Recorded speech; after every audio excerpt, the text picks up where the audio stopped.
So mga tol, kakatapos nga lang po ng labanan sa heavyweight na ginanap sa Riyadh, Saudi Arabia sa pagitan ni former world champion Anthony Joshua versus MMA legend Francis Ngannou na ngayon naglalaro na sa professional boxing at nagpahirap kay Tyson Fury noong nakaraang taon. Muli na naman pong natalo si Ngannou sa pangalawang pagkakataon.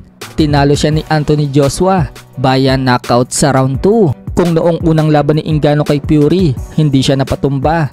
Pero pagdating dito kay Anthony Joshua, hindi niya kinaya ang lakas. Dahil dyan mga tol, ito na ang pangalawang talo ni Ngannou sa professional fights niya sa boxing. May bagong record na siya na 0 wins and 2 losses. Habang umabante na ang record ni Anthony Joshua sa 28 wins and 3 losses. Sa kabilang banda naman mga tol, magandang balita nga po para sa ating mga Pinoy boxing fans sapagkat panalo po via knockout sa round 7 ang pambato natin sa super featherweight na si Berhel Vitor sa laban niya kagabi sa Bohol kontra sa South Korea na si Tyson Kim. Isang malakas nga po na overhand hand ang nagpabagsak dito sa Koreano. Bulagta nga po ang kalaban, binilangan ito ng referee. Ngunit hindi na nagawang bumangon pa. Pero hindi nga po madaling nakuha ng Pinoy ang panalo dahil muntik-muntikan nang matalo ang Pinoy sa round 2. Una nga pong bumagsak ang Koreano sa round 2 pero sa gigil po ng Pinoy, nakasingit ng pamatay na lepok itong Koreano. Nasabayan pa ng kanan at doon na gumewang itong si Vitor. Nasalo siya ng lubid kaya hindi bumagsak. Ngunit habang nasa corner siya, nakatama na naman ang pamusong kanan ng Koreano. Sabay follow up ng kaliwat kanan na suntok. Doon na napaupo ang Pinoy sa lubid.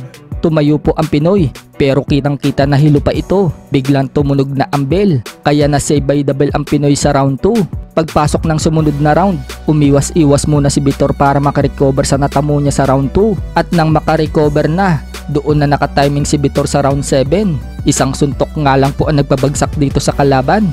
Dahil sa panalo ni Vitor, siya na ngayon ang bagong WBO Oriental Super Featherweight Champion.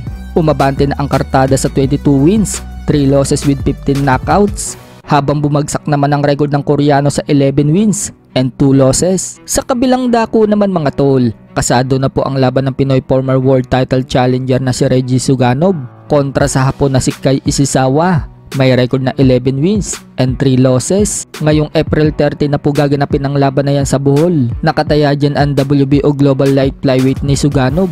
So kakaiba nga yan mga tol dahil Hapon ang dadayo dito sa Pinas.